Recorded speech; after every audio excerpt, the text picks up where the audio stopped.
What's up, guys? CEO here with week 13 of the NES. This week we are going up against the Golden State Luxrays, who are normally coached by Brewds. Long story short, Brewds actually had to forfeit this week because he was moving to college. Understandable, but it kind of sucks because I was looking forward to a pretty good battle. Like I said in my team builder, I was really proud of this team, so I didn't want to just take the 1-0 forfeit and not upload anything for you guys. So this week we actually got Flooka, who coaches the Toronto Star Raptors, and we got him to scrimmage us, basically. None of the stats in this game are actually going to count for the season total at the end, but that's okay. This is mainly just meant to have a video for you guys, pretty much. So if you watch my team builder, you know the team I'm bringing, but basically it's an Escavaliers Dusclops, a mostly physical but has a special move, Mega Absol, an offensive speedy Scizor, a pretty standard Vaporeon and Miltank, honestly, mostly just designed to eat hits, and a Dual Dance Safety Goggles Thundurus, who I'm actually very proud of because he brought Venusaur. If you watch the team builder, you know that I was also kind of expecting to see Darmanitan and Cresselia, a lot. And the fact that he didn't bring those, but did bring Suicune and Cofagrigus was kind of surprising to me. I thought the Cresselia actually had a pretty... I guess Cresselia actually had a pretty bad matchup against me looking at the roster that I built for it. But Brewds tended to bring Cresselia more often than not, so I kind of just assumed he was going to be bringing it. Looking at the guys that Flooka brought, I'm assuming Unburden Hitmonlee, defensive Mega Venusaur, Crocoon, I guess, with Calm Mind, Rest, Sleep Talk, and some kind of move.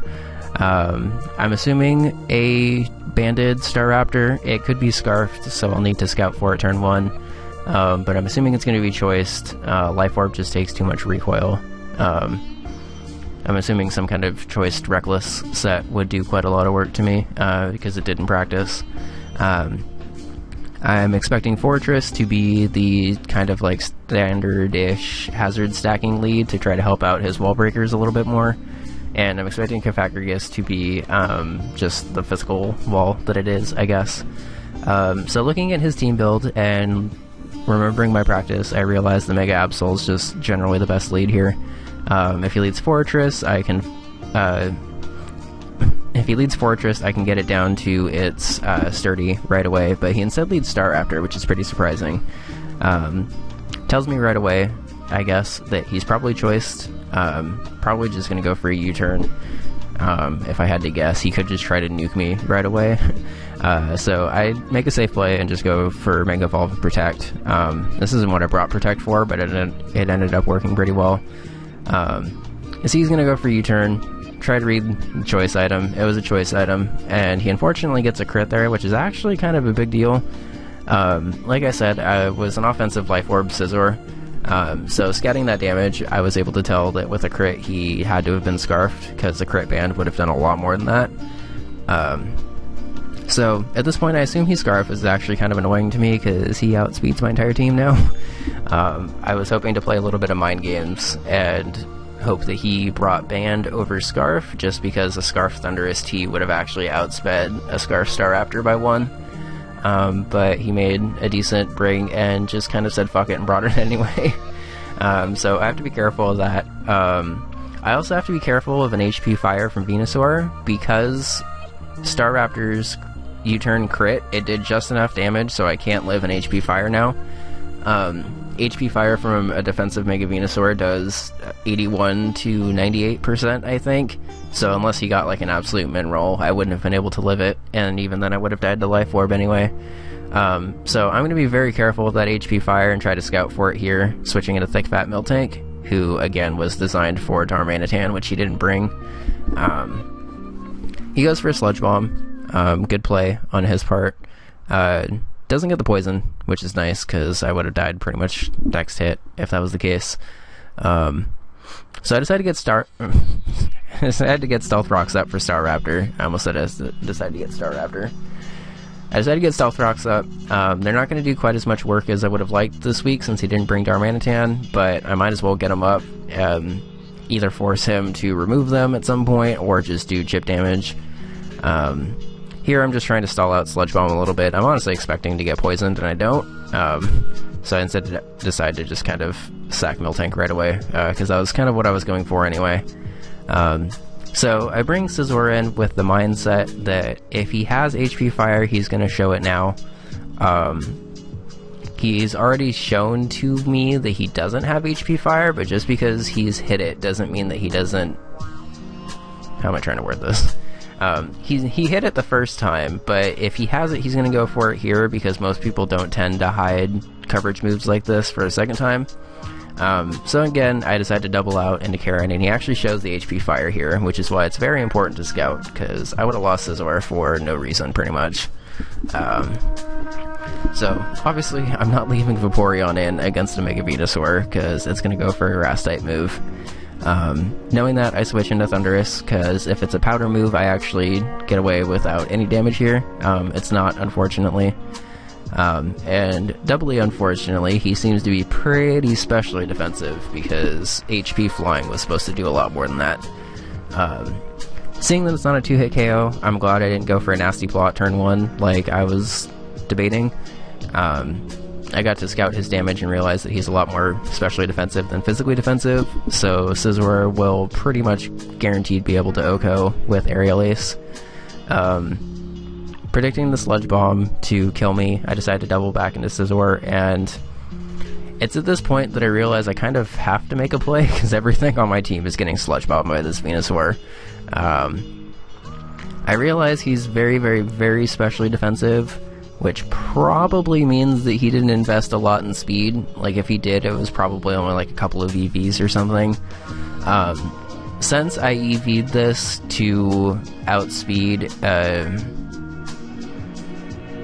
don't even remember what I EV'd this to outspeed, but anything but like a max speed Venusaur, pretty much, this thing outspeeds. So I decided to take that chance here. Go for the Aerial Ace, and actually OHKO, thank God, because this Mega Venusaur was starting to do quite a lot of work to my team. So, tied up 5-5. Scizor is looking like it's in a pretty good spot. His biggest, bulkiest thing is dead, which is nice. And he goes into Fortress here, which seemed a little surprising to me, I guess. There's not really a whole lot a Fortress can do besides, like, Volt Switch out, I guess. If he decided to go for any hazards and stuff, I realized that my best play was to go into Mega Absol. From full, I can live a Gyro Ball, unless it's a crit, I guess, but from full, a Gyro Ball only does, like, 90% max, so I can OHKO with my coverage move, I guess. I pictured it to be pretty tempting for him to stay in and just go for said Gyro Ball, because it would have done a lot of damage, and the only thing that I would have... it's not, like, super common, I guess, for Mega Absol to carry fire coverage, so I figured he wouldn't have really expected it, but I predicted this matchup of Mega Skrillex versus Fortress happening at some point in the battle. I actually pictured it being the lead matchup, to be honest, just because Sturdy would have been intact, but because I got Rocks up, I was able to break Sturdy and OHKO with Flamethrower, which is really nice. Mega Skrillex stays healthy, and hazard stacking is now not a worry.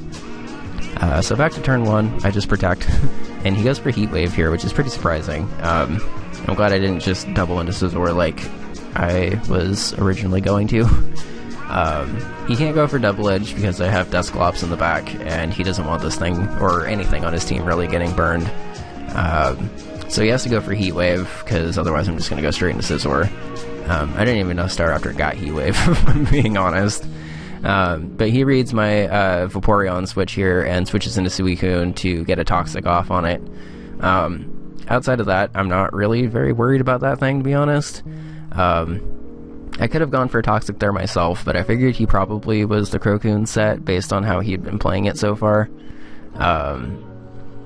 Seeing him go for Toxic kind of changed my mind a little bit. Like, maybe it's just a weird Rest Talk set instead of Calm Mind it has Toxic, I guess. But I roar him into Confagragus here, and just decide to kind of scout out what this thing's gonna do. So I'll go for a Toxic of my own, as he sets up the Trick Room. And this really caught me by surprise because everything on my team is fast, but I didn't really expect him to bring Trick Room because he also has a lot of fast things. I've played Cafagrig guy. I don't know how to say the plural of that. I barely know how to say the regular one. But I've played enough Cafagrigus in lower tiers to know that this is probably the Trick Room Nasty Plot set. If you carried Trick Room, you probably carry Nasty Plot, which means you probably have Shadow Ball and a coverage move. But if you have Energy Ball, you're going to go for it here, and it's not going to kill. I think he realized that and knew that he had to go for a Nasty Plot here. But because I just showed Roar, I'm going to Roar this thing out. Back into Suicune, nicely enough. And I actually outspeed now because of said Trick Room, so I just decided to get my free Toxic off. I mean, free residual damage, pretty much. And I'm stalling out Trick Room, which is probably more important to me. So, I obviously get damaged by... Okay, there we go. I get damaged by Toxic. He's asleep. He went for rest pretty early, which is kind of surprising to me. It shows that this is probably like a very defensive Suicune that's just kind of meant to stay asleep and absorb Toxics and other statuses and stuff. So I decided to play a little bit aggressively here. I know the Trick Room's ending in one turn, and I know that I just got a Wish. The only thing that is really gonna cause a dent in these plans is if he has Sleep Talk, if he rolls Scald and kills, or if he rolls Ice Beam, basically. But given the fact that he had Toxic, Rest, and potentially Sleep Talk, he's only going to have one of those moves. And given the fact that I have a Water Absorb Vaporeon, it probably makes more sense for it to be Ice Beam. But the way I see it, I have a 1 in 3 chance, basically, of just straight out winning right here. So I make a very aggressive play and switch into Thundurus. He has Sleep Talk, but he gets Rest, which is the risk of a Sleep Talk set, unfortunately. So Karen's wish came true. My wish came true. I got Thundurus in for free against the sleeping Suicune. So there's literally no reason for me to not set up a Nasty Plot of my own here. And at this point, everything on his team dies. If it doesn't die, it's a 2-hit KO, because I think Hitmonlee lives a Thunderbolt. Oh, but it doesn't live in HP Flying, so it doesn't matter. So everything on his team is OHKO'd at this point. It's actually very nice that I was able to OHKO Cafagrigus, because that's not really something that happens super often. So he sends in Suicune here. I decided to just try to get an agility up, but he forfeits, realizing that it's the end of the game. If I got that agility up, even an unburdened Hitmonlee wouldn't have outsped me, which is actually pretty fucking ridiculous if you think about it. So I was pretty happy with the position I was in. It was a little risky, but I kind of needed to make a risky play at that point to be able to get the sweep. I'm just very grateful that I was finally able to show it off. Unfortunately, it didn't actually get me any differential or anything, which kind of sucks. But that's okay. I'm actually going to do a little bit of live editing while I talk over the end of this. But thank you again, Flooka, for actually willing to be my opponent this week. If it wasn't for him, I wouldn't have had any video to show off this week, so please go check him out and stuff in the comments below. I also just kind of realized, now that I'm thinking about it, I guess, that I need to go update his thumbnail and stuff. Whoops. I'll do that for you, Flooka. My bad. So, here's the stats of the team as of last week. Well, it's as of this week, but with last week's stats, since this game didn't count, unfortunately. I'm a little annoyed that Desklops didn't actually get to show that it was brought this week, because I was proud that I finally managed to bring every member on my roster.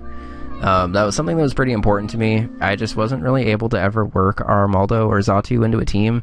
Like, I tried really hard to work them into a team, and they were just either too slow or too frail to be able to properly work. very, very, very happy that Thunderous finally got to do something, even if safety goggles didn't work the way I was expecting it to. I was really hoping to be able to set up on a sleep powder and just decimate stuff, but that's okay. It happens. But yeah, next week we are going up against the Nottingham Forest's Cursed, coached by W. Rydell, I believe her name is. I don't know if she has a YouTube channel, but obviously I'll be linking everything in the description down below. Thank you guys for coming by. Sorry this is a little bit shorter / weirder of a week, I guess. But I just wanted to get something up for you guys, show off the team a little bit. And yeah, see you guys next week. Bye.